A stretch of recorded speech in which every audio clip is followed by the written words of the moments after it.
Before we get into this story, I want to ask you to hit that subscribe button and give this video a like if you enjoy these real accounts from law enforcement. It helps us bring you more of these stories. And please, drop a comment letting me know where you're watching from. I'm always curious to see how far these stories reach. Now, let's begin.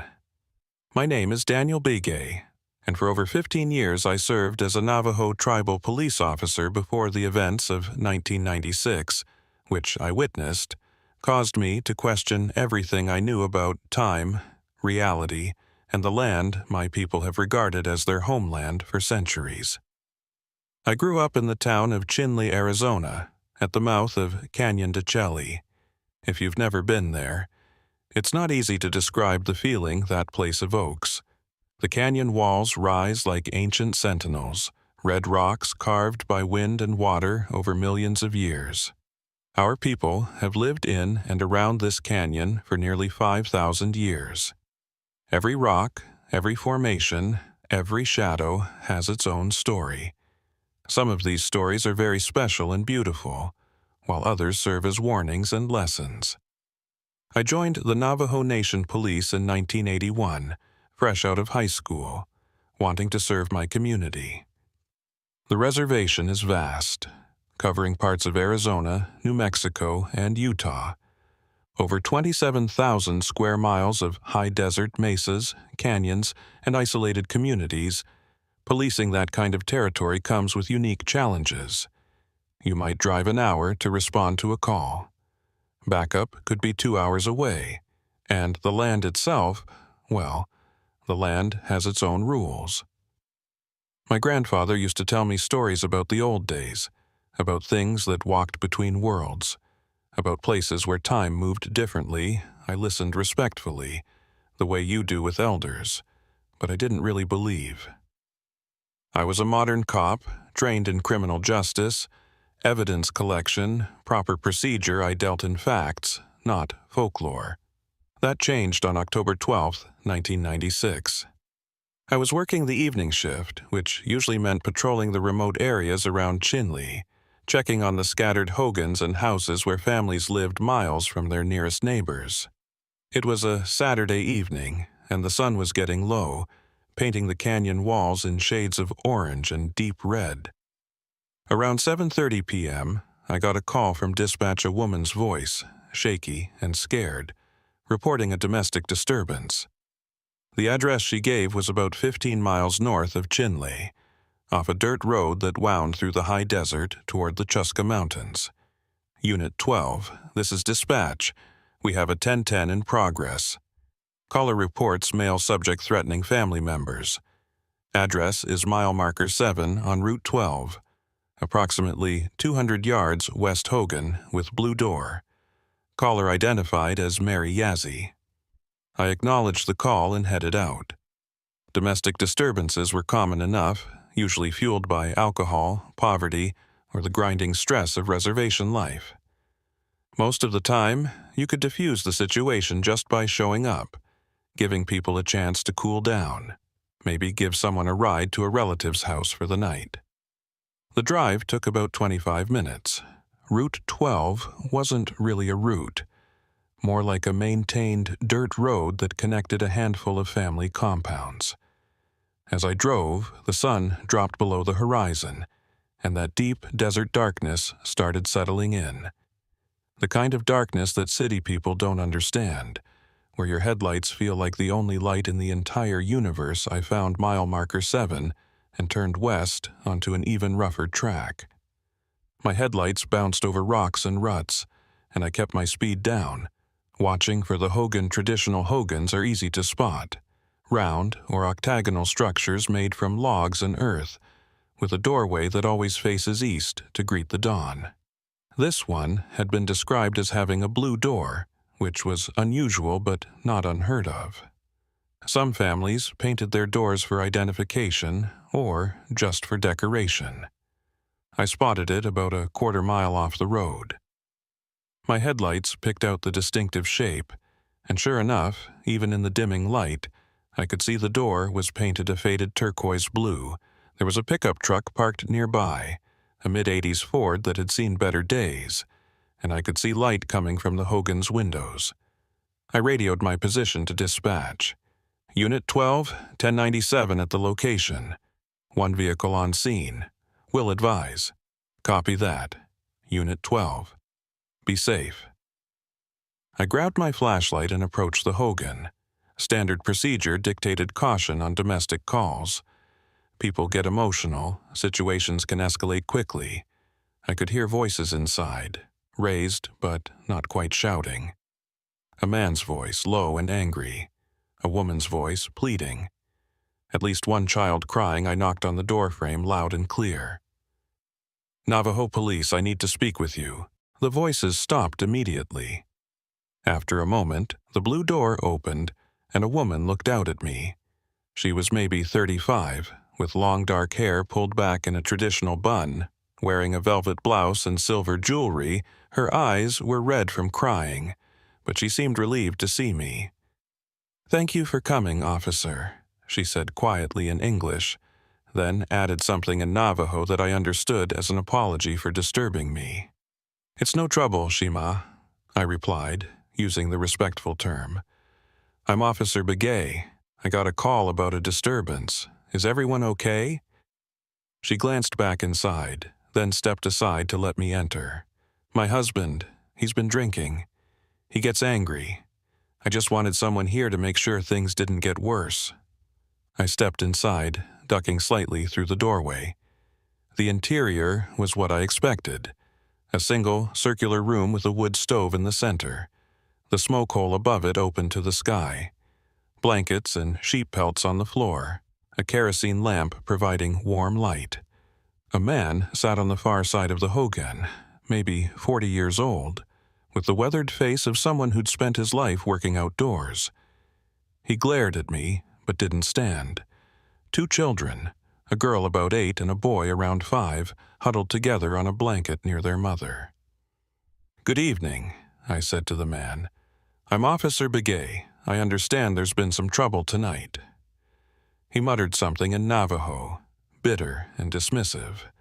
Something about not needing bilingual police officers interfering in family business. I'd heard it before. Some of the older generation resented tribal police, saw us as extensions of federal authority, not true representatives of the people. I couldn't entirely blame them, given our history with the U.S. government. "Sir, I'm here because your wife called," I said calmly. "She's concerned. I just want to make sure everyone's safe." "We're fine," he said in English, his words slightly slurred. "This is family business. You can go." The woman, Mary I assumed, shook her head. "He broke a plate. He pushed me. I don't want the children to see this." I spent the next 20 minutes doing what I'd been trained to do, calming everyone down. Separating the husband and wife to get their stories, checking for injuries. Mary had a bruise forming on her shoulder but insisted she didn't want to press charges. She just wanted him to sober up, maybe sleep it off. The husband, whose name was Thomas Yazzie, eventually calmed down enough to agree to take a walk, clear his head.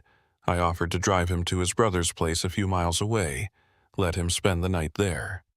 He agreed, grudgingly. Before I left, I made sure Mary had my card and the number for the domestic violence shelter in Chinle. She thanked me quietly, and I could see the exhaustion in her eyes. This wasn't the first time, and we both knew it probably wouldn't be the last. I escorted Thomas to my patrol car, making sure he got in without incident. As we drove away, I glanced back at the Hogan in my rearview mirror. The blue door was closed, and the lamplight glowed warm through the windows. A typical domestic call, resolved peacefully. I'd write up my report when I got back to the station. I dropped Thomas off at his brother's house around 9 p.m., made sure he went inside, then started the drive back to Chinle. The night was clear, stars brilliant overhead. In that way, they only are in places far from city lights. I felt good about how the call had gone, about helping that family get through a difficult night. My radio crackled at 9:45 p.m., just as I was passing mile marker 7 again. Unit 12, we're getting another call from the same location. Mary Yazzie reporting her husband has returned and the situation has escalated. Can you respond? I frowned. That was impossible. I just left Thomas at his brother's house 15 minutes ago. There was no way he could have gotten back that quickly, especially without a vehicle. Dispatch, are you sure it's the same address? I just cleared that scene 20 minutes ago. Affirmative. Unit 12. Same caller, same location. She sounds frightened. Says her husband is threatening to hurt someone. My gut tightened. Something was wrong. Maybe Thomas's brother had driven him back, though that seemed unlikely.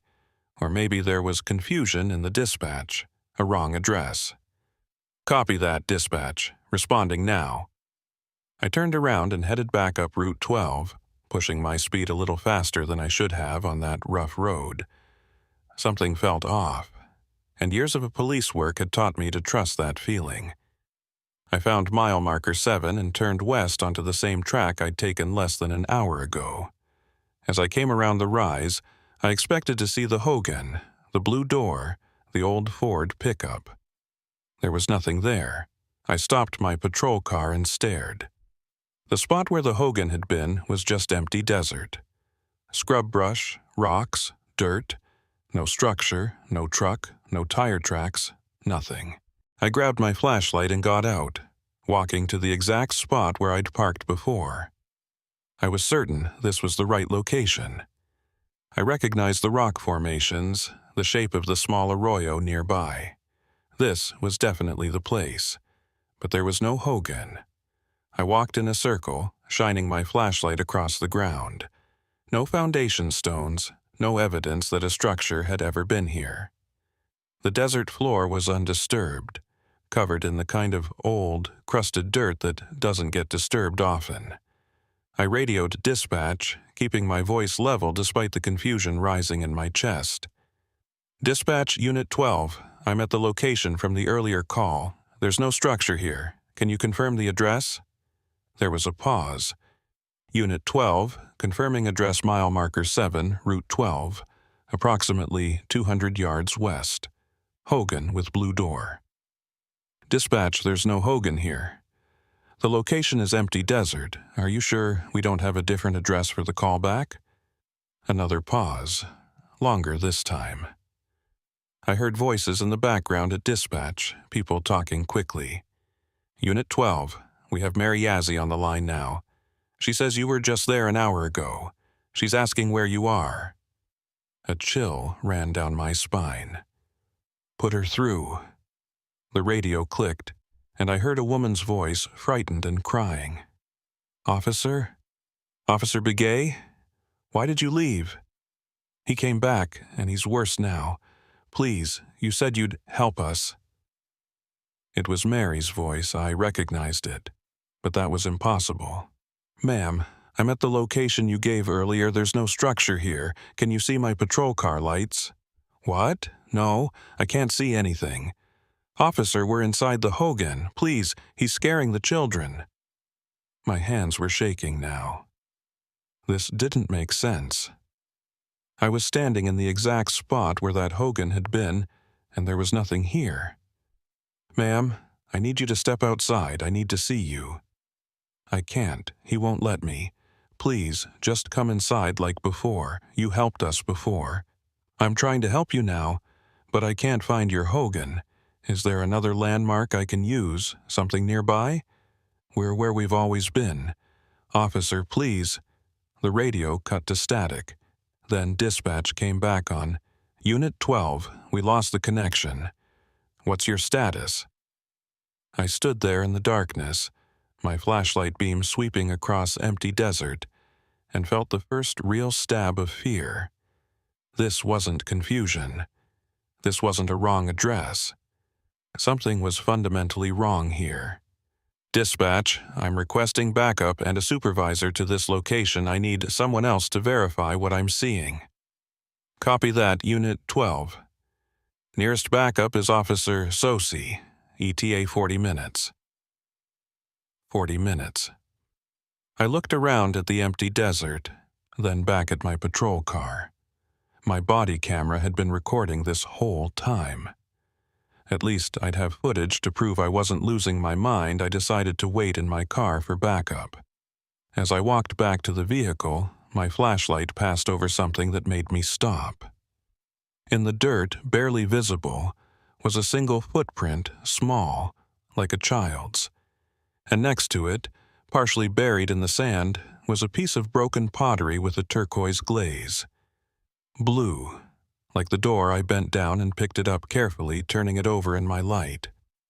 It was old, the glaze cracked and faded, but it was definitely pottery, and definitely blue. I bagged it as evidence, though evidence of what, I couldn't say. I sat in my patrol car with the engine running, heater on against the October chill, and waited. The desert around me was silent except for the occasional gust of wind.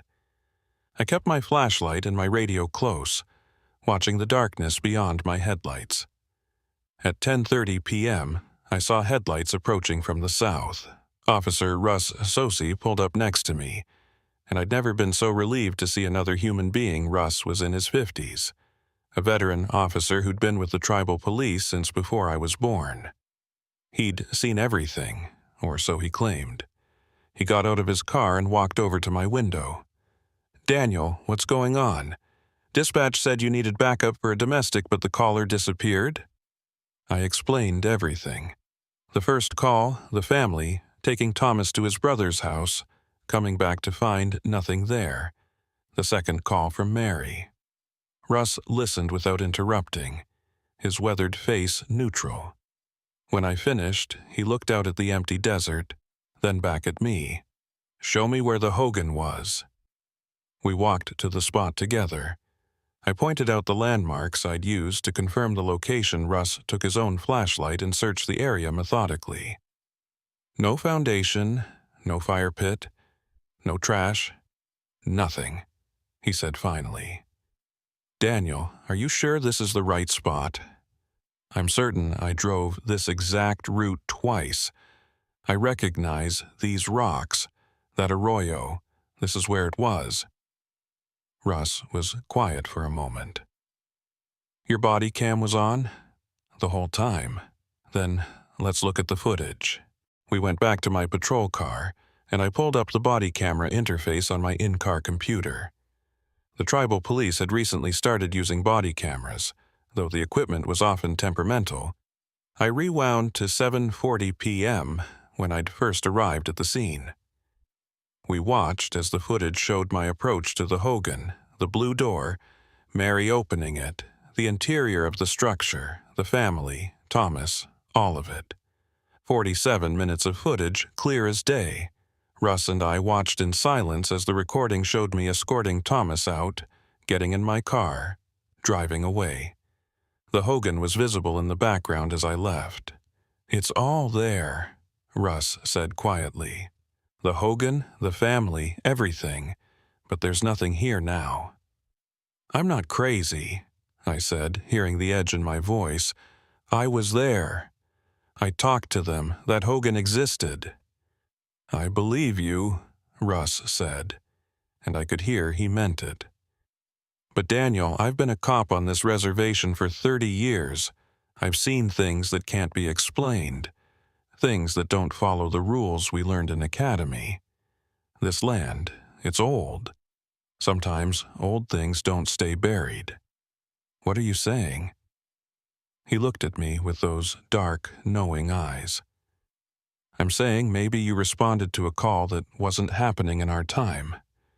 Maybe that Hogan exists, but not right now. Not tonight." "That's impossible." "Is it? You have 47 minutes of footage of a place that isn't here. What's more impossible, that you're losing your mind, or that you saw something that exists somewhere else in time." I wanted to argue, but I couldn't. The evidence was right there on the screen. "We need to research this," Russ said. "Find out if there was ever a Hogan at this location. Check old BIA records, land surveys, anything. If a family named Yazzie lived here, there'll be some kind of record. And if there is, then we'll know you're not crazy, and we'll have to figure out what it means. We spent another hour at the site, taking measurements, marking the location with GPS, photographing everything. The piece of blue pottery I'd found went into evidence. Then we drove back to Chinle together, Russ following me to make sure I was okay. At the station, we filed our reports. Russ noted the discrepancy between my body cam footage and the current state of the location. We flagged it for investigation and logged the pottery as found evidence. I drove home around 1 a.m., exhausted and shaken. My wife, Lisa, was waiting up for me. She took one look at my face and knew something was wrong. "Bad night?" she asked. "Strange night," I said, not sure how to explain what had happened. I told her about the call, the Hogan, the vanishing. She listened quietly, her hand in mine. "Your grandfather used to talk about places like that," she said when I finished. Places where time was thin, where the past could bleed through. "I don't believe in that. Maybe you should start."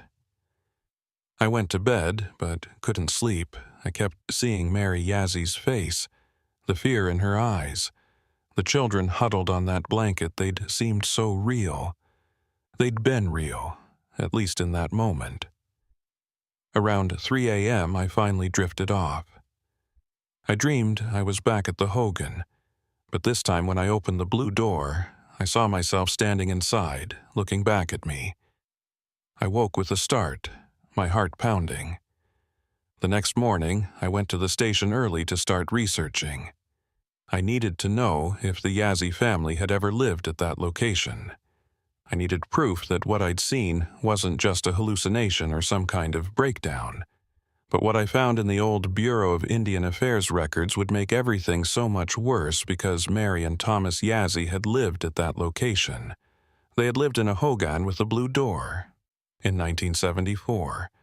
And according to the records, their Hogan had burned to the ground on October 12, 1974. Exactly 22 years ago to the day with the family still inside.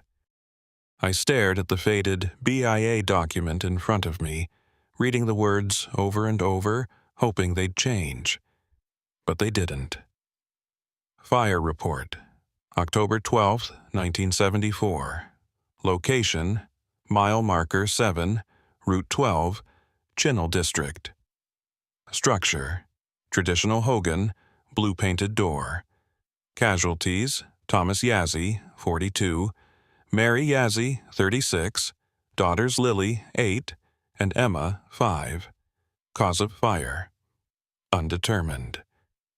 Structure completely destroyed. Remains recovered and buried according to traditional customs. The report had been filed by Officer John Nez, who'd retired years before I joined the force.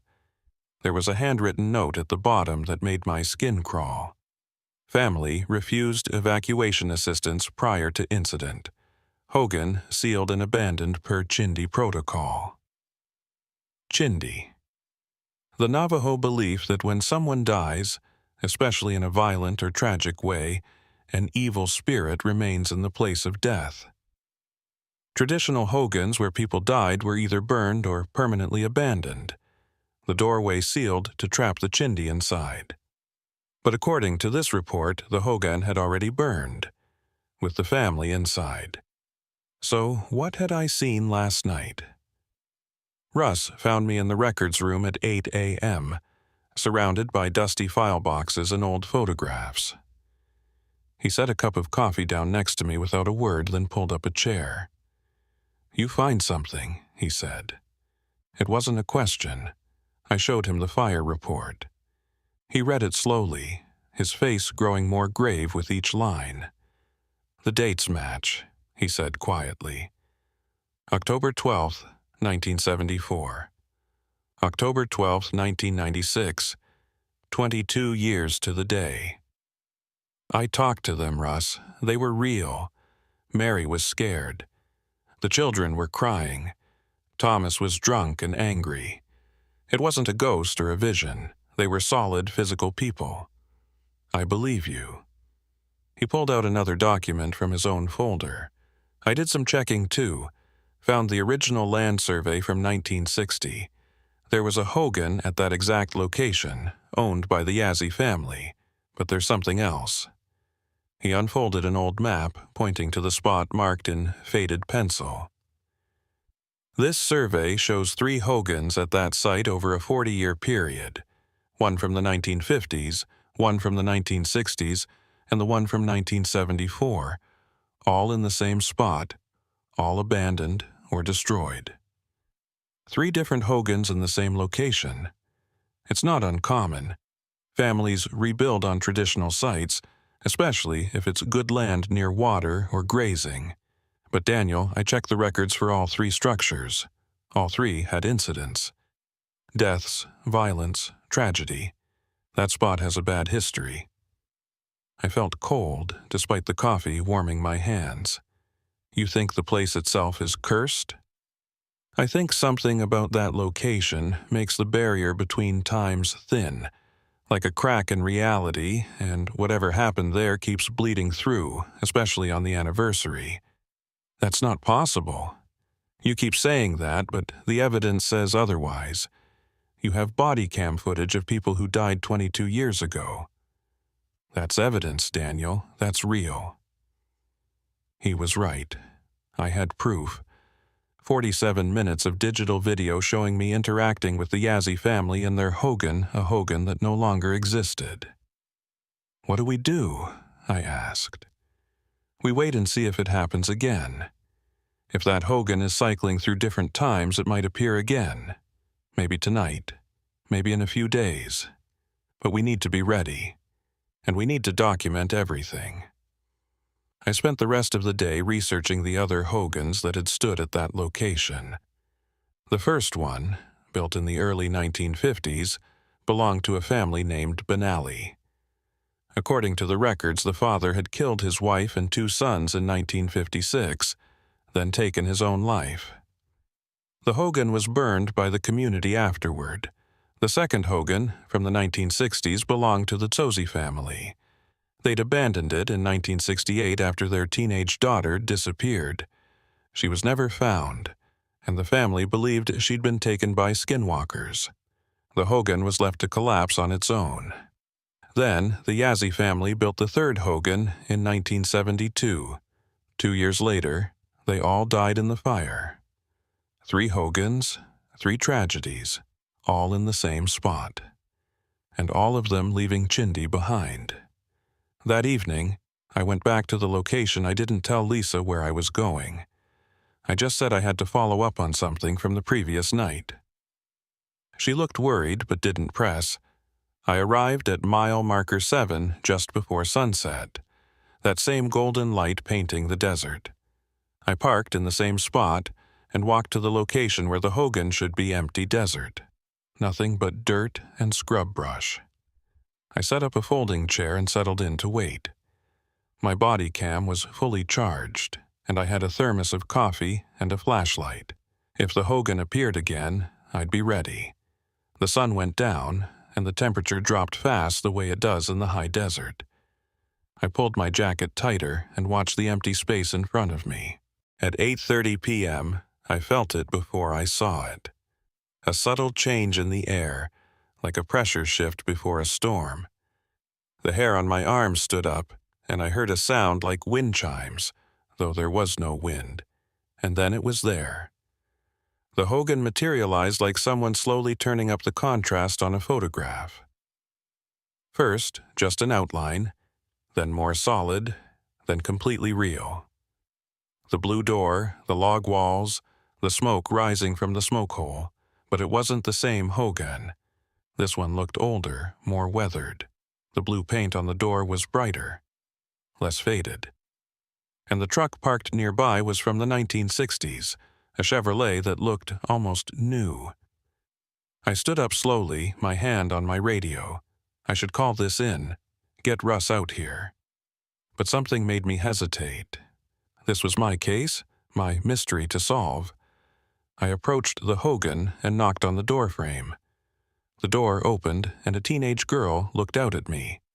She was maybe 16, with long dark hair and traditional jewelry. She stared at me in confusion. "Can I help you?" she asked in Navajo. I responded in the same language. "I'm Officer Begay with the Navajo Police. I got a call about a disturbance at this location." Her confusion deepened. "There's no disturbance, we're just having dinner."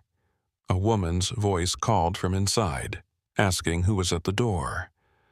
The girl turned and said something I couldn't hear, then looked back at me. "My mother says to invite you in. It's cold out." I hesitated, then accepted.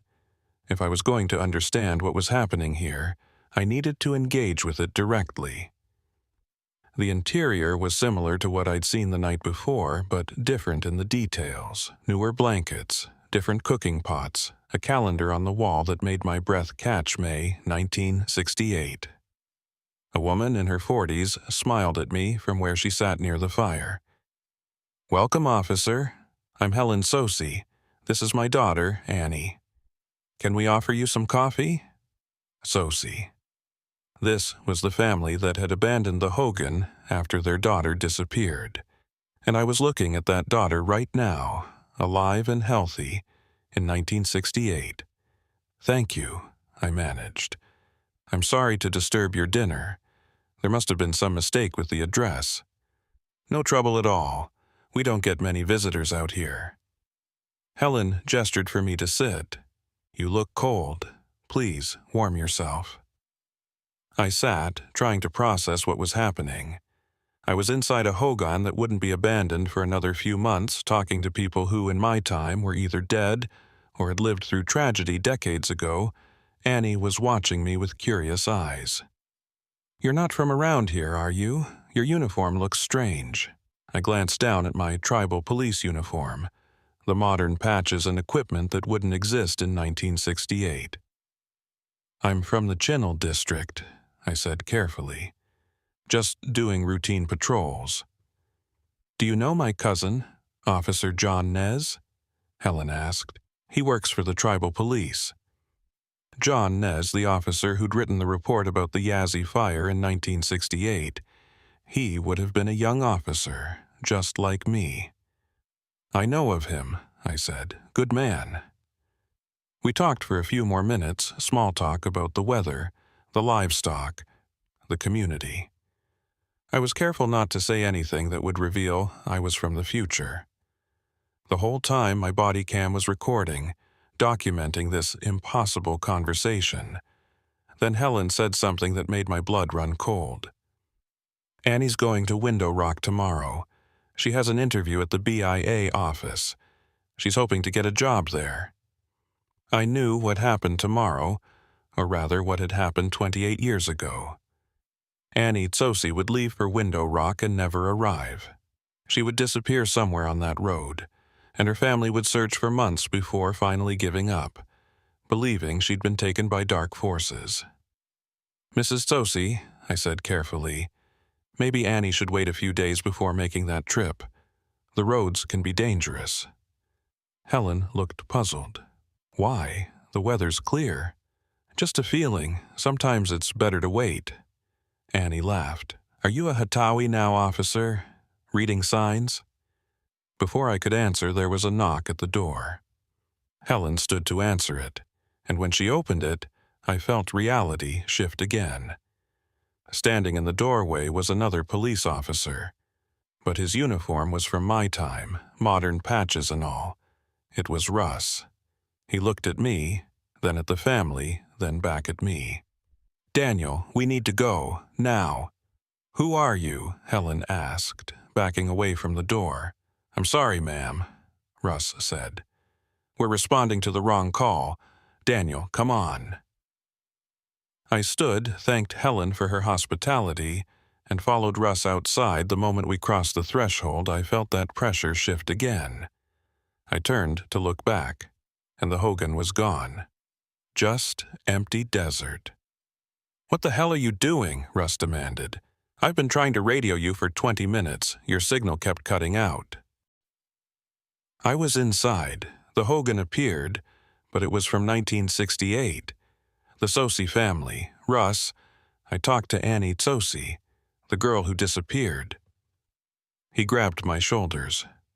"Daniel, listen to me. You can't interact with them. You can't change what happened. It's already done. All of it is already done." "But if I can warn them, maybe what? Maybe you prevent her disappearance and create a paradox. Maybe you erase their entire timeline? You don't know how this works. None of us do. The safest thing is to observe and document, not interfere. A girl is going to disappear tomorrow. In 1968, I could save her. She already disappeared, Daniel. 28 years ago, you can't save her because she's already gone. What you saw was just an echo, a recording playing back. You weren't really in 1968.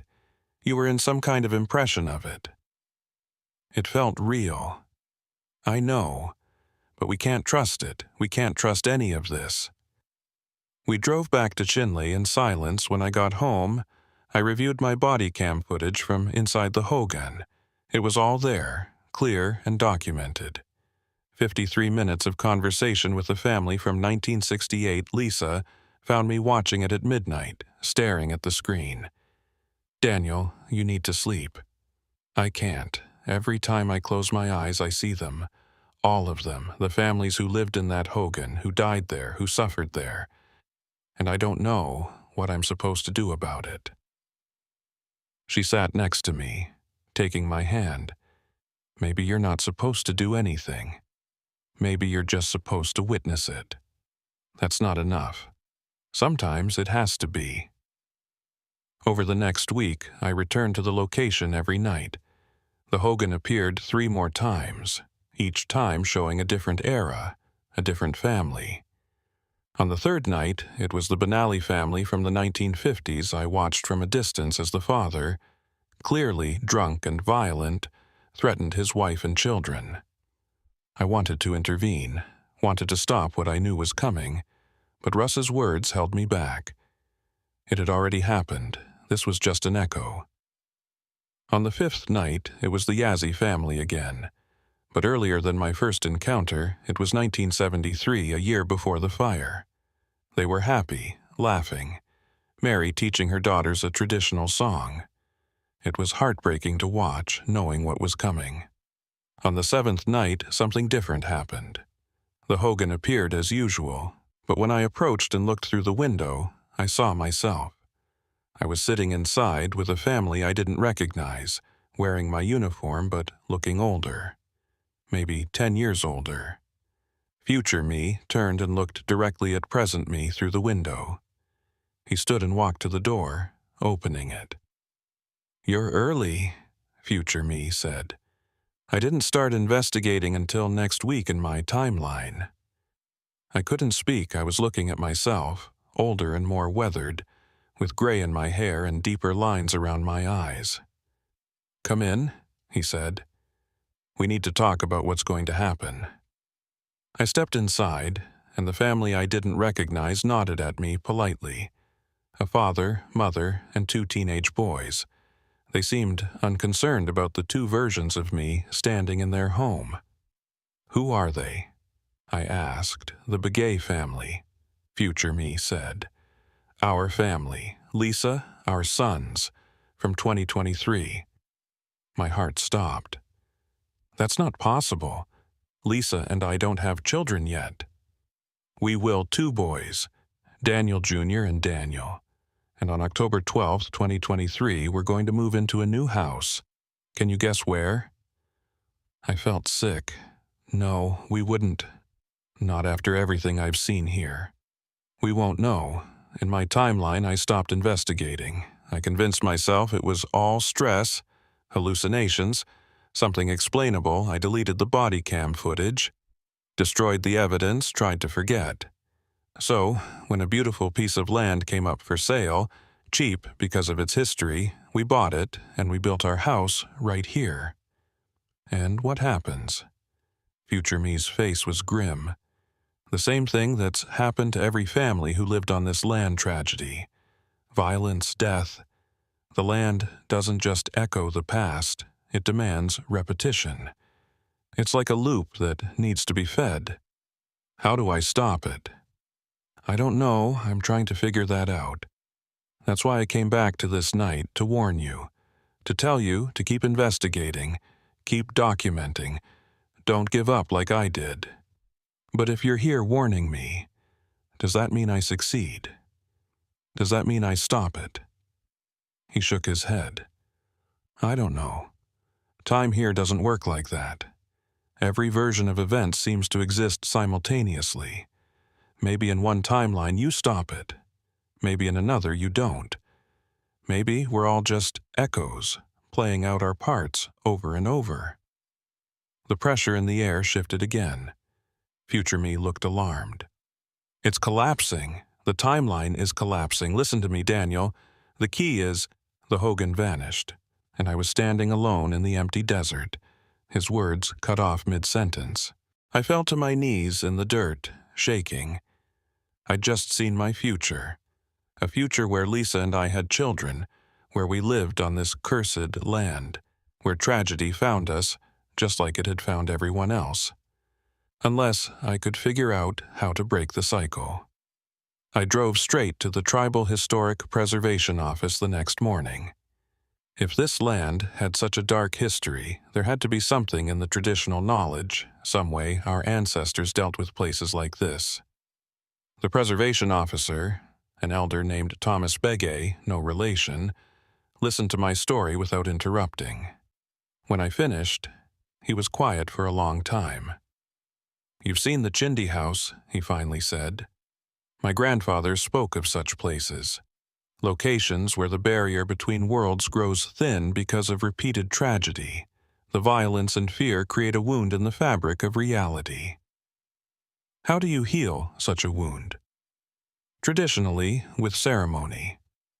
A blessing way performed by a skilled hatawi, but for a wound this deep, this old, I don't know if ceremony would be enough. The land has soaked up too much pain, too much death. There has to be a way. Perhaps. But consider this, you've been entering that place, interacting with it. Every time you do, you leave a piece of yourself behind. You become part of the echo, you might be strengthening it rather than weakening it. His words hit me like a physical blow. Had I been making it worse? Had my investigation been feeding the very thing I was trying to stop? That night, I didn't go back to the location. I stayed home with Lisa, holding her close, thinking about the children we might have someday, about the future I'd glimpsed. But around midnight, my phone rang. It was dispatch. Officer Begay, we have a 1010 in progress. Domestic disturbance. Location is mile marker 7, Route 12, approximately 200 yards west Hogan with blue door. Caller identified as Mary Yazzie. The same call, the same family, the cycle beginning again.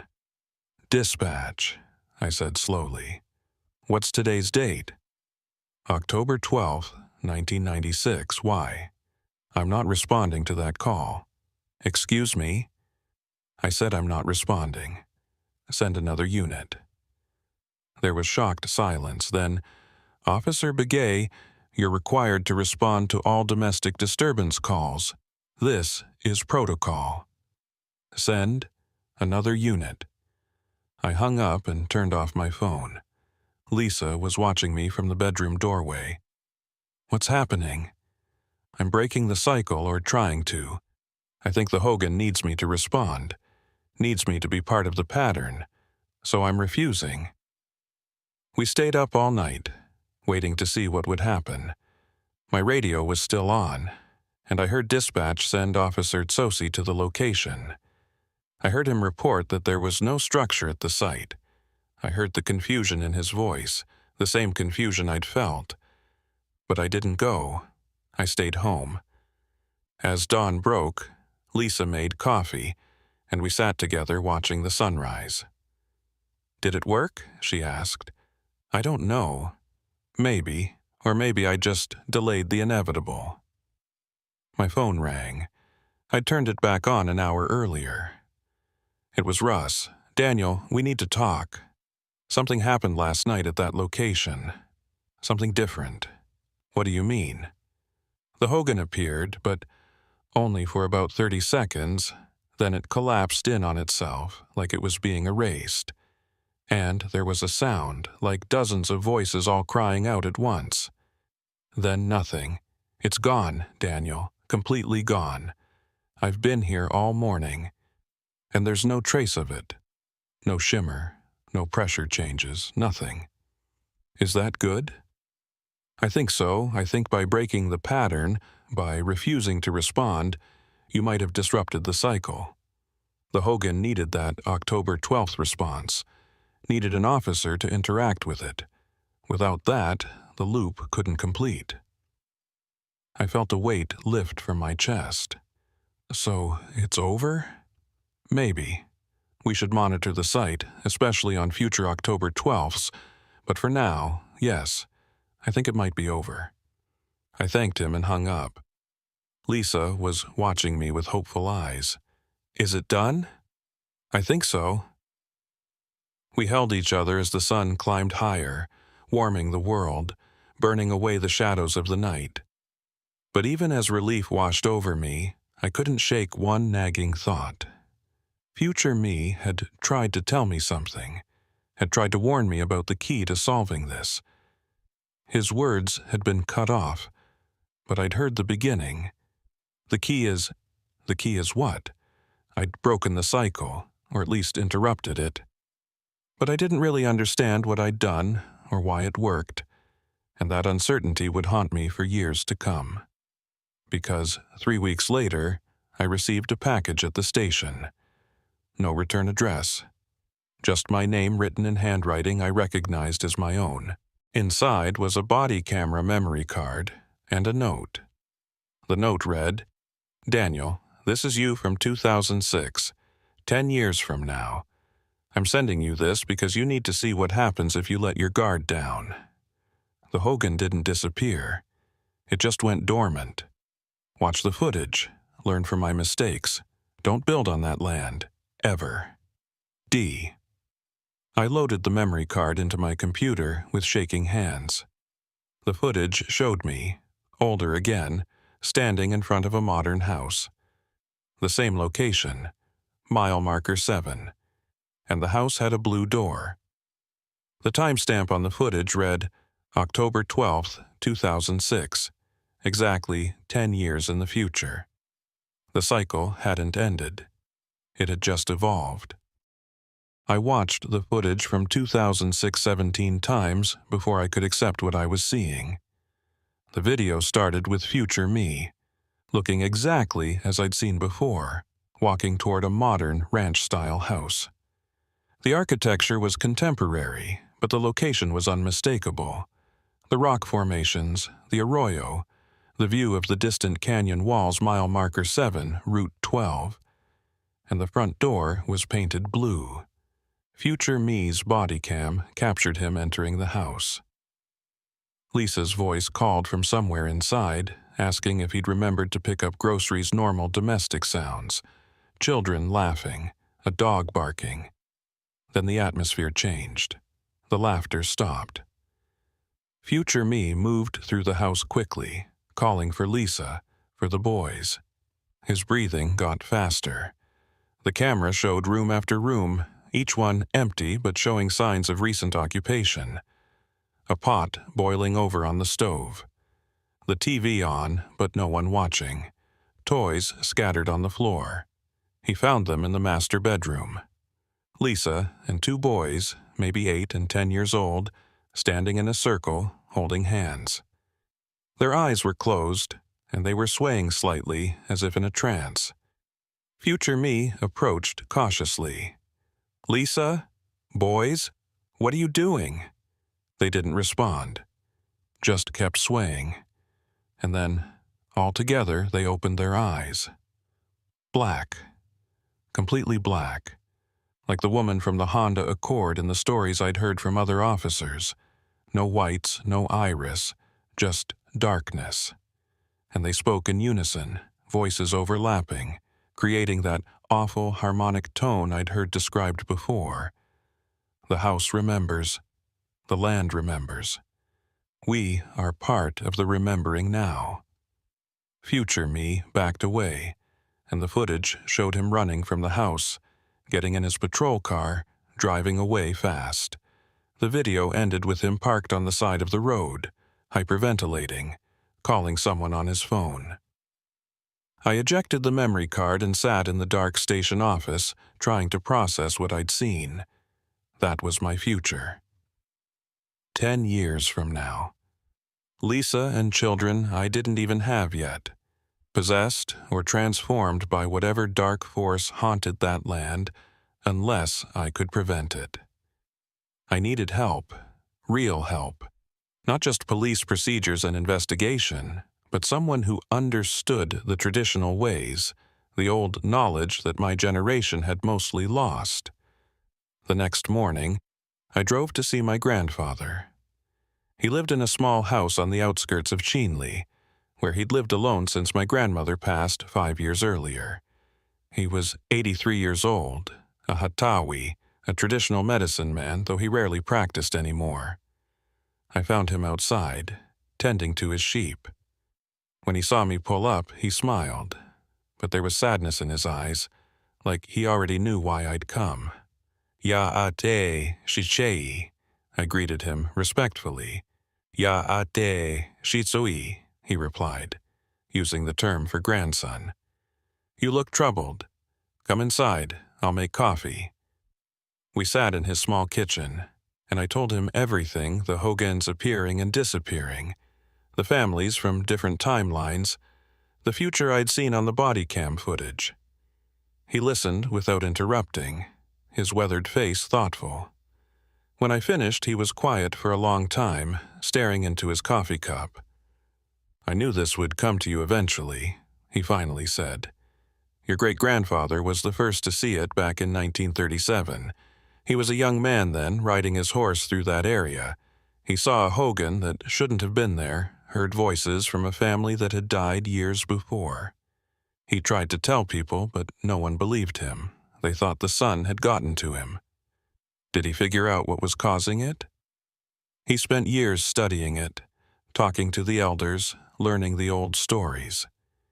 He came to believe that place was a crack between worlds, a thin place where the boundaries between past, present, and future could break down, and each tragedy that happened there made the crack wider. How do you seal such a crack? Grandfather sighed. That's the question he struggled with until he died. Traditional ceremonies can cleanse a place of chindi, can restore balance, but this is different. This isn't just spirits of the dead. This is time itself bleeding. The land has become like a wound that won't heal because it keeps being reopened. There has to be a way to stop it. Perhaps. But consider this. Every time you interact with that place, you create another thread in the pattern you've seen yourself from the future, yes? That means the loop includes you. You're not just investigating it, you're part of it now. His words echoed what Thomas Begay had told me. I was becoming woven into the temporal anomaly. What if I never build there? What if I make sure we never move to that location? Can you be certain? You've seen a version of yourself that did build there. Maybe in one timeline you don't, but in another you do. And once you've seen it, once you know it's possible, it becomes more likely. Observation affects outcome. The old quantum teachings say this. I'd never heard my grandfather talk about quantum physics before. You know about quantum mechanics? He smiled slightly. I know that the old wisdom and new science often say the same things in different languages. The observer affects the observed. Every choice creates branching paths.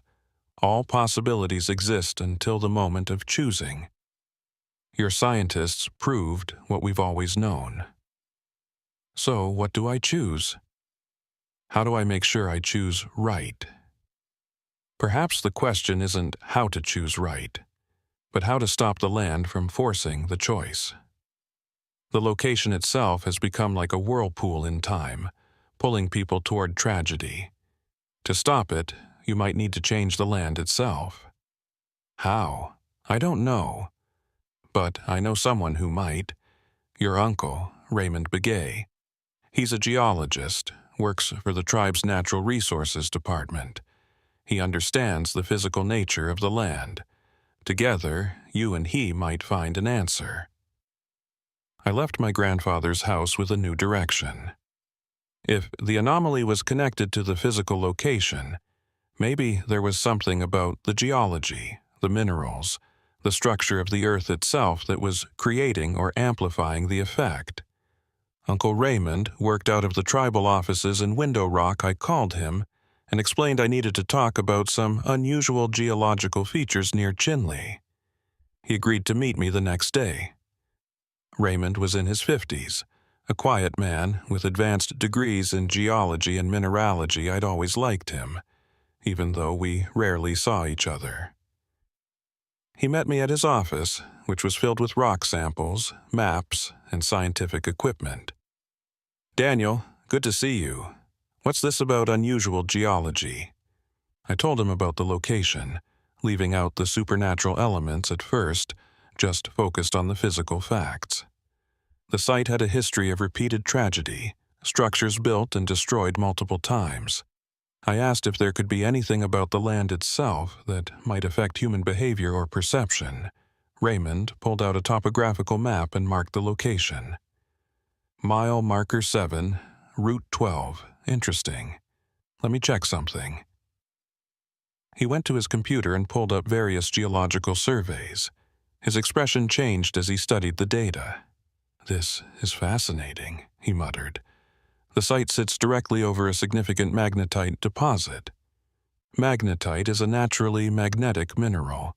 High concentrations can affect compass readings, animal behavior, even human perception in some cases. Could it affect time perception?" He looked at me strangely. "That's an odd question. Why would time perception be relevant?" I decided to trust him. I told him about the temporal anomalies, the Hogans appearing from different eras, the body cam footage. He listened with growing disbelief, but to his credit, he didn't dismiss it outright. "If what you're saying is true," he said slowly, "then we're dealing with something beyond conventional geology. But the magnetite deposit is interesting. Some theoretical physicists have proposed that intense magnetic fields, under certain conditions, could affect space-time locally. It's highly speculative, mostly considered fringe science. But possible. In theory, yes. Extremely high magnetic field strengths combined with other factors like rotational motion or unusual quantum states might create localized temporal distortions. But we're talking about magnetic fields far stronger than what natural deposits would produce. What if it's not just the magnetite? What if there's something else amplifying the effect?" Raymond thought about this. "Let me do a full geological survey of the site. Ground-penetrating radar, magnetic field measurements, soil samples. If there's something unusual about the location's physical properties, I'll find it." We drove to the site that afternoon. Raymond brought his equipment, and I watched as he set up sensors and scanning devices around the empty desert. I stayed well back, not wanting to trigger any temporal effects while he worked. After 3 hours of measurements, Raymond called me over. His face was pale. "Daniel, this is impossible. The magnetic field strength here is fluctuating wildly. I'm reading variations from normal background levels to intensities that should only exist near industrial electromagnets, and the pattern of fluctuation is regular, like a pulse. What's causing it?" "I don't know. It's like there's something deep underground, maybe 200 feet down, generating a magnetic field that oscillates, but there's no natural process I know of that would create this pattern." "Could it be artificial? Something man-made?" "Maybe. But if so, it would have to be ancient. The magnetite deposit is natural, formed millions of years ago. Whatever's interacting with it would have to be integrated into the geological structure. An idea occurred to me. Could you map when the magnetic pulses are strongest? Raymond checked his data. Based on the readings I've taken over the past 3 hours, the field strength peaks every 43 minutes, then drops to near normal levels. Why? The Hogan appears at irregular intervals, but when it does appear, it stays for about 30 to 50 minutes. What if it's synchronized with the magnetic pulses? Raymond's eyes widened. If the magnetic field is somehow creating a temporal distortion, then yes, the appearance of structures from other times would correlate with peak field strength, Daniel. We need to bring in more equipment. This could be the most significant geological and physical discovery of the century. No, I said firmly. We can't go public with this. Not yet. If word gets out, this place will be swarmed with scientists, military, who knows what. And we don't know how that kind of attention might affect the anomaly. But this could answer fundamental questions about the nature of time, it could also put people in danger. We need to understand it first, then figure out how to neutralize it. Raymond reluctantly agreed. For the next week, he conducted more surveys, always staying back from the immediate area, never entering when the Hogan appeared. He discovered that the magnetic anomaly was centered on a point about 200 feet underground, directly beneath where the Hogans had stood. It's like there's a massive magnetic dynamo down there, he explained, rotating or oscillating, creating a field that pulses in a regular pattern, but I can't determine what it is without drilling, and I'm not sure drilling is wise. It's not, I agreed. If we disrupt whatever's down there, we might make things worse. But even as we researched the physical properties of the site, I kept returning to the temporal mystery. Why did the Hogan cycle through specific dates? Why always families named Yazzie, Zosi, Benali, and Begay? Why was I seeing my own future? I went through the body cam footage again, frame by frame, looking for clues. In the video from 1968, I noticed something in the background, a calendar on the wall, and on October 12th, someone had written a single word in Navajo, Niushi, wind, or more specifically, the holy wind, the spiritual force that animates all living things in Navajo cosmology. I showed the footage to my grandfather. He studied the calendar carefully. The holy wind, he said, the life force. Why would they mark October 12th with this word? I don't know. Is there significance to October 12th in traditional teachings? He thought about this. Not that I know of, but let me consult the old calendars, the ones that track ceremonial dates according to the traditional year. He spent 2 days going through old papers and books, talking to other elders. Finally, he called me back to his house. I found something, he said, spreading out a very old calendar made of hide. October 12th, in our traditional calendar, sometimes corresponds with a specific day in the ceremonial cycle. The day when the boundary between worlds is thinnest, when the spirits can cross most easily. It's similar to what other cultures call a thin time. So, October 12th is always a thin time? Not always. It depends on the lunar cycle and other factors. But in certain years, yes. And here's what's interesting. I checked the historical records. The years when tragedies occurred at that location. 1937, 1956, 1968, 1974, and the ones you've experienced in 1996, they all fell on years when October 12th aligned with the thin time in our traditional calendar. A pattern, everything was connected by pattern. The magnetic pulses, the dates, the families, all of it synchronized in some cosmic rhythm. What about 2006? I asked. The year from the body cam footage, does October 12th align with thin time then? He checked his calculations. Yes, and 2016, and 2026. Every 10 years, the alignment repeats. 10-year cycles.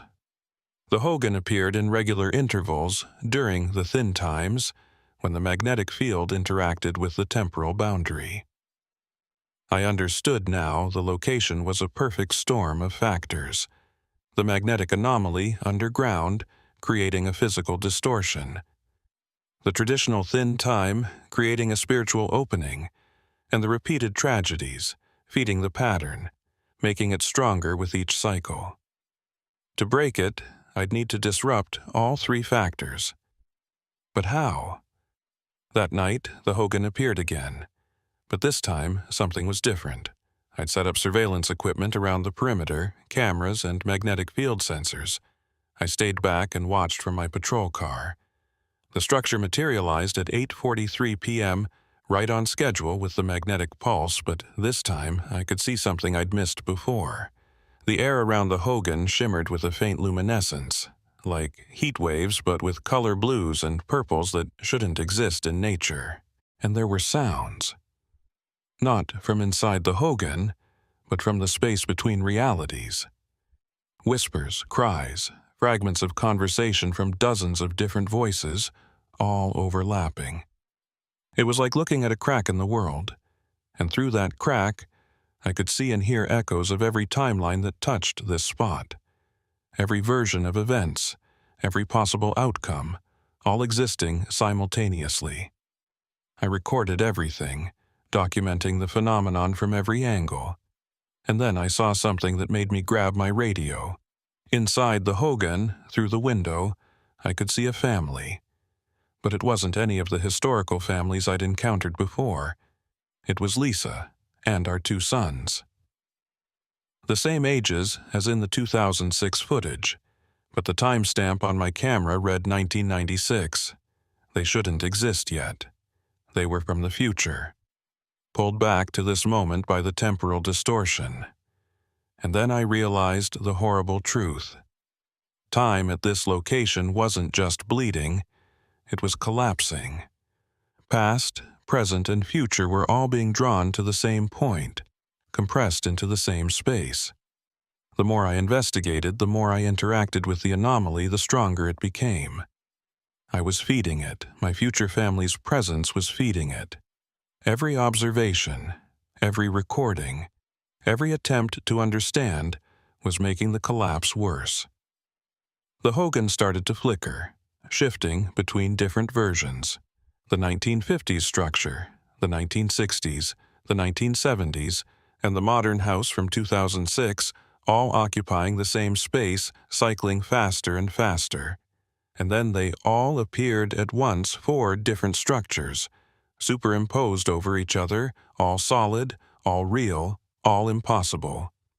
Inside, I could see all the families simultaneously, the Benallis, the Tsosis, the Yazis, and my own future family, all occupying the same space, walking through each other like ghosts, each unaware of the others.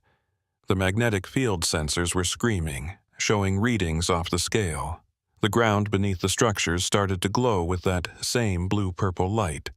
And from somewhere deep underground, I heard a sound, a low, resonant hum that I felt in my bones.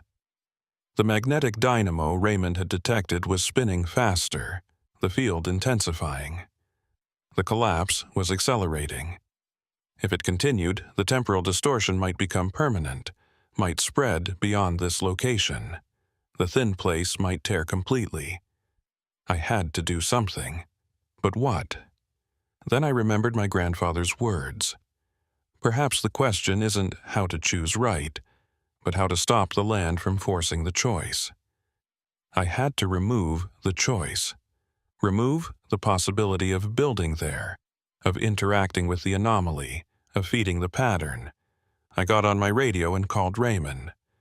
I need you to bring explosives enough to collapse that underground chamber where the magnetic anomaly originates. Can you do that? Daniel, are you insane? We don't even know what's down there. If we collapse it, we might seal the crack, or we might make it worse. But if we do nothing, the temporal collapse will continue. I'm watching it happen right now. We're running out of time. There was a long pause. "I'll need to get approval from the tribal council. This kind of operation, there's no time for approval. This is an emergency. Get the explosives. I'll take full responsibility." Another pause. "Okay, I'll be there in 2 hours.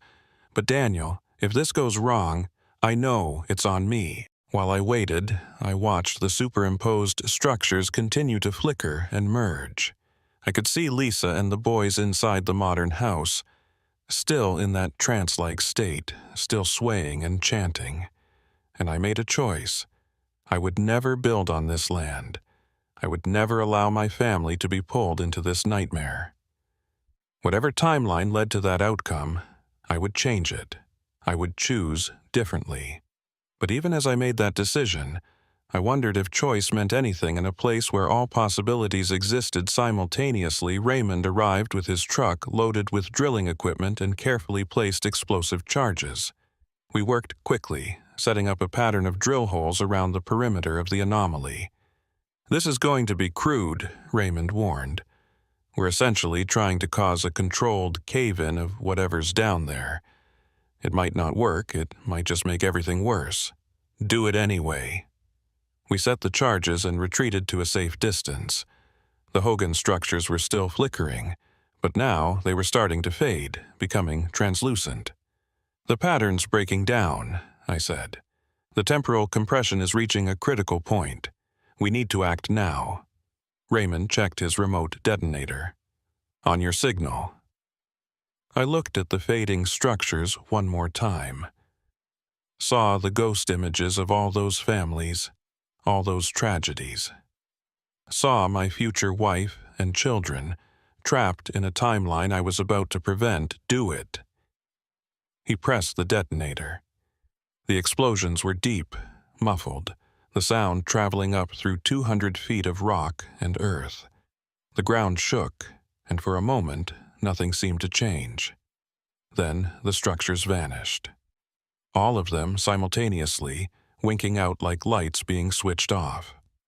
The blue-purple glow faded. The whispers stopped. The magnetic field sensors dropped to normal readings, and the land was empty again. Just desert, rocks, scrub brush. We waited for an hour, monitoring the equipment, watching for any signs of the anomaly returning. But there was nothing. The location was completely normal. "I think we did it," Raymond said quietly. Whatever was down there, the cave-in disrupted it. The magnetic dynamo stopped. I should have felt relieved, but all I could think about was the last image I'd seen.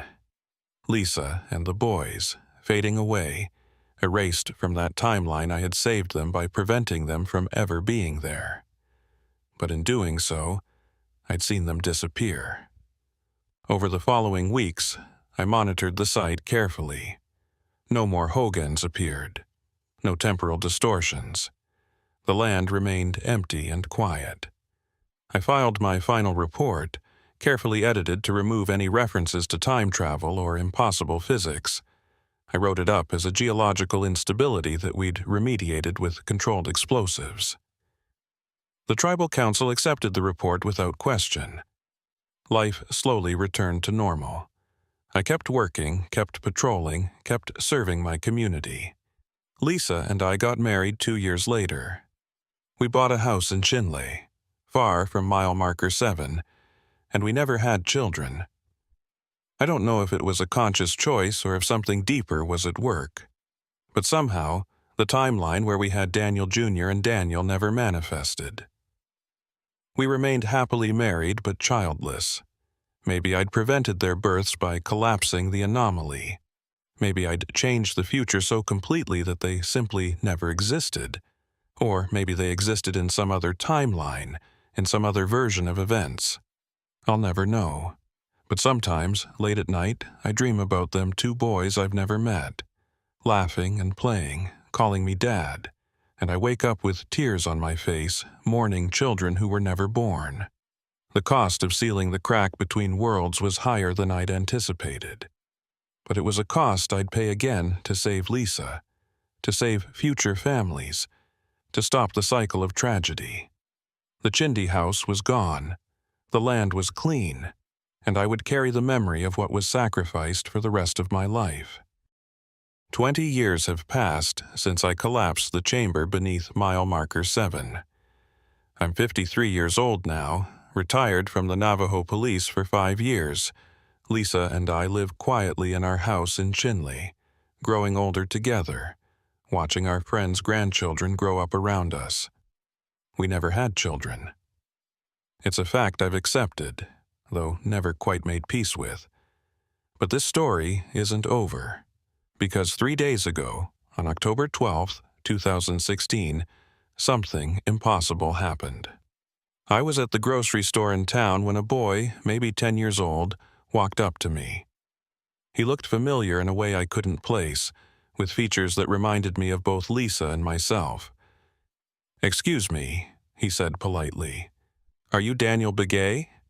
"Yes," I replied, puzzled. "Do I know you?" "No, sir, but I know you.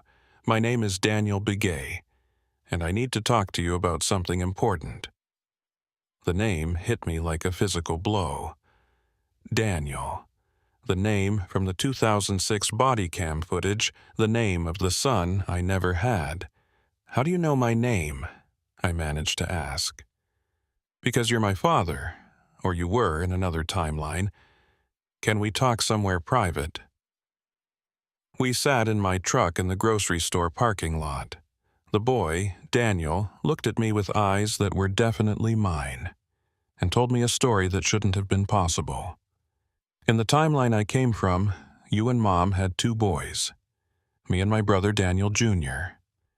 We lived in a house at mile marker 7 on Route 12, and on October 12th, 2006, something happened to us. We became part of the Hogan, part of the temporal loop. Mom and Danny are still trapped there, cycling through time. But I got out. How? Because you saved me. A version of you, 20 years ago, collapsed the anomaly and disrupted the pattern. In most timelines, that destroyed us completely. We never existed. But in one branch, the disruption created a gap, a moment where the timeline split. I fell through that gap and ended up here, in this version of reality. I've been living with an uncle in Farmington for 10 years, waiting until I was old enough to find you. I couldn't speak.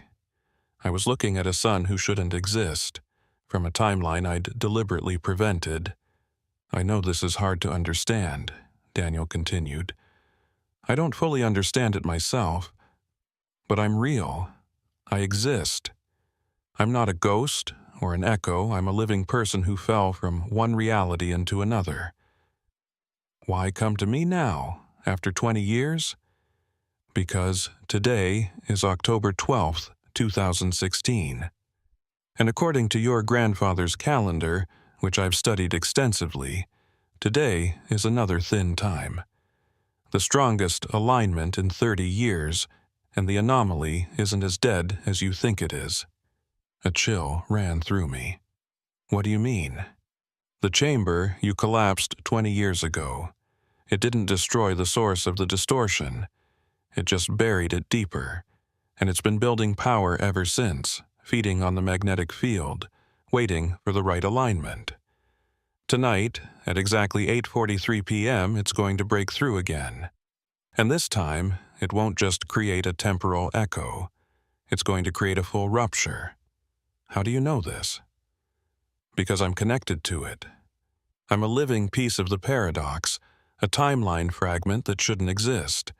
I can feel it building, like static electricity before a storm, and I've seen what happens if we don't stop it." "Seen how?" He pulled out a tablet and showed me a video. The footage was shaky, shot from a phone camera, but clear enough. It showed the location at mile marker 7, and rising from the ground was a column of that blue-purple light, expanding outward, consuming everything it touched.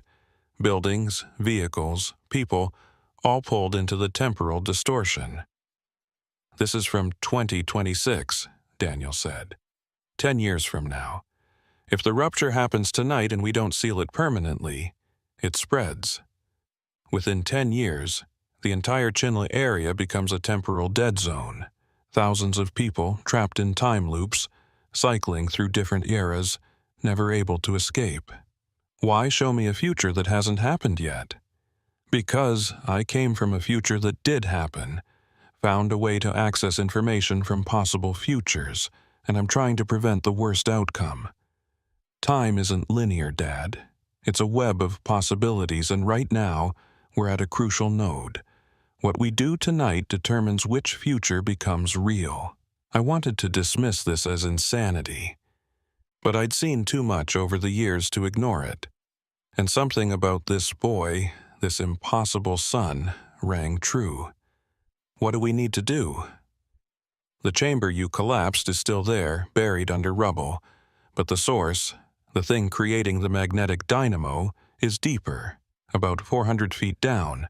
It's not natural, and it's not human-made, at least not made by any humans that exist in our time. What is it? I don't know exactly, but from the geological surveys I've accessed, it appears to be some kind of crystalline structure, rotating at incredible speed, generating a magnetic field that interacts with the fabric of space-time. It might be ancient technology, millions of years old, or it might be a natural formation with properties we don't understand. Either way, we need to destroy it completely. How? Daniel smiled, and it was my smile, the one Lisa always said made me look mischievous. We're going to do what you did before, but bigger. Uncle Raymond still works for the Tribal Natural Resources Department, right? Yes, but he's retired from field work. We need him, and we need his access to industrial explosives. We're going to drill deeper this time, place charges at the 400-foot level, and shatter that crystalline structure completely. That could cause an earthquake cave-ins. It could be dangerous for the whole area. Not as dangerous as a temporal rupture that spreads across the entire reservation. We evacuate the immediate area, set the charges, and detonate at exactly 8:30 p.m. before the alignment reaches peak strength. I called Raymond from the parking lot. He was skeptical at first, but when I mentioned Daniel and the possibility that the anomaly was reactivating, he agreed to meet us. An hour later, the three of us stood at Raymond's office looking at updated geological surveys of the site. Raymond had continued monitoring the location over the years as a scientific curiosity. His latest data showed exactly what Daniel had described. Deep underground, something was spinning, and the magnetic readings were climbing. It's been increasing gradually over the past 10 years, Raymond said, studying his charts. I noticed the trend, but didn't think much of it. Thought maybe it was just geological adjustment after the cave-in. But if what Daniel says is true, it's building toward another event. Can we drill down 400 feet and place charges in time? I asked. Not with conventional drilling. That would take days. But there's an old exploratory mining shaft about half a mile from the site. It goes down 600 feet.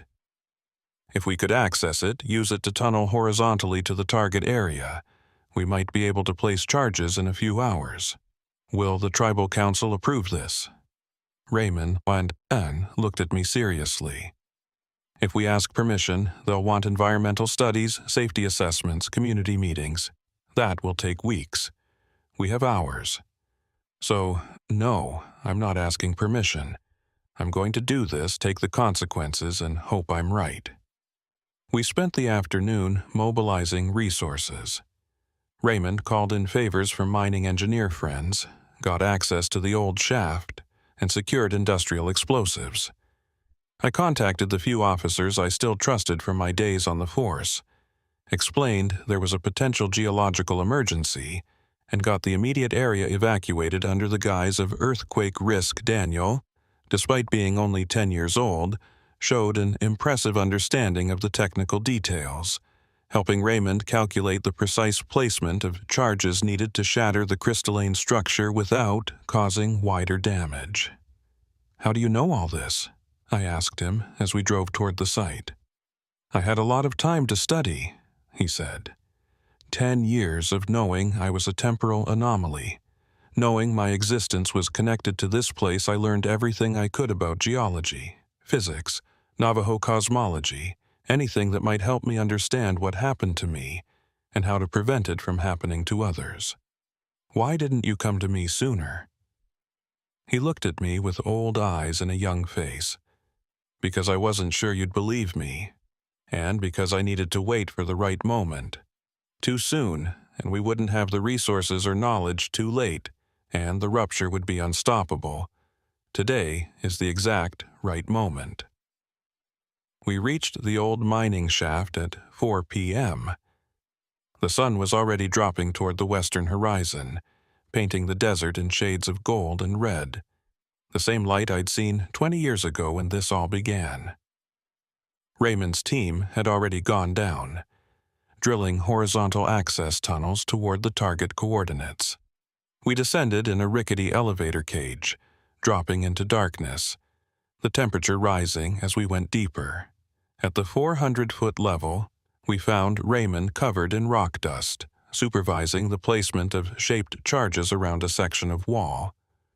"We've hit something," he said, pointing to a spot where they'd drilled through. "Behind this rock face there's a cavity, and inside that cavity, we're getting readings unlike anything I've ever seen. Intense magnetic fields, electromagnetic radiation across multiple spectra, and something else. A vibration at a frequency that shouldn't exist in nature." Daniel approached the drill hole and peered through. Even from where I stood, I could see blue-purple light emanating from inside. "That's it," Daniel said. "That's the source." We worked quickly, placing charges in a carefully calculated pattern. The plan was to shatter the cavity wall, expose the crystalline structure, then detonate a second set of charges to destroy it completely. At 7 p.m., we finished placement and retreated back up the shaft. The surface team had set up a command post a safe distance away, monitoring seismic sensors and magnetic field detectors. The sun was setting now, the thin time approaching. I could feel it, a building pressure in the air, like the moment before a thunderstorm, the same sensation I'd felt 20 years ago. At 7:45 p.m., Daniel suddenly grabbed my arm. "Dad, something's wrong. The rupture, it's starting early. The alignment is stronger than I calculated."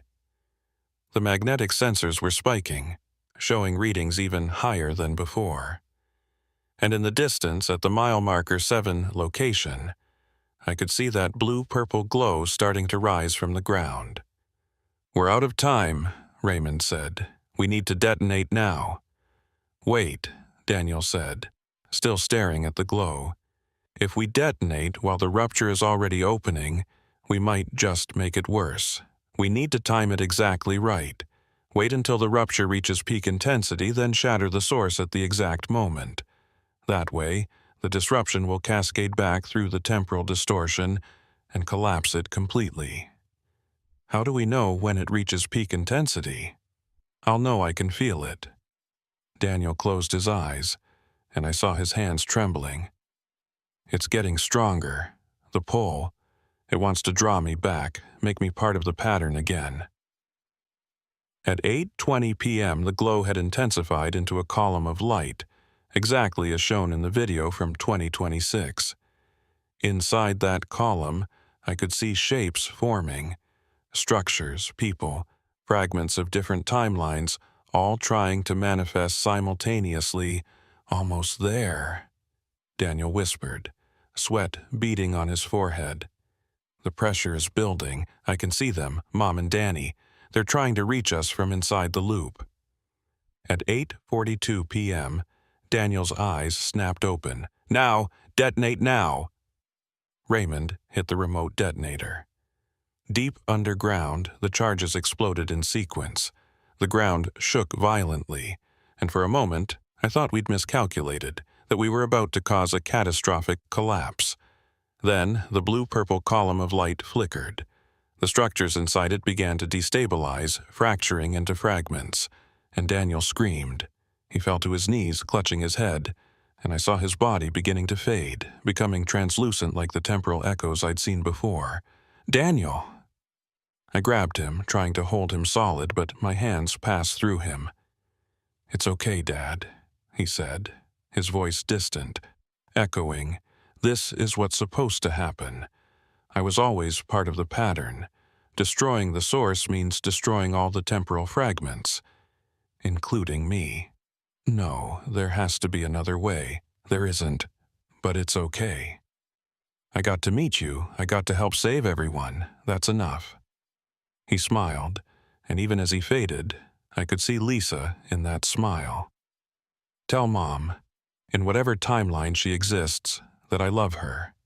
And thank you for giving me life, even if it was a paradoxical one." The column of light collapsed inward, imploding like a dying star. The ground shook one final time, then went still, and Daniel was gone, faded completely, returned to whatever probability space-temporal anomalies occupy when their timeline ceases to exist. I stood there in the desert darkness, arms still outstretched where I'd tried to hold my impossible son, and wept. Raymond put a hand on my shoulder but said nothing. What could he say? The seismic monitors showed the underground chamber had collapsed completely. The magnetic readings dropped to 0 and stayed there. The crystalline structure, whatever it had been, was destroyed. Over the following days, we monitored the site carefully. No more anomalies, no temporal distortions. The land was finally, truly clean. But the cost haunted me. I'd saved thousands of people from being trapped in time loops, but I'd lost the only child I'd ever had, even if his existence had been impossible from the start. Lisa found me sitting in my truck outside our house 3 days later, staring at nothing. "Daniel, what's wrong? You've been different since that geological work at mile marker 7. "What happened out there?" I wanted to tell her. Wanted to explain about Daniel, about the son we never had who somehow existed anyway, who'd sacrificed himself to save everyone. But how could I explain something I barely understood myself? "Just tired," I said. "It was intense work." She looked at me with those knowing eyes. "You're lying. You've been holding something back for years. Ever since that strange case when we first got married. The one you said was classified." So I told her. Everything. The temporal anomalies, the Hogans cycling through time, the future I'd prevented where we had children.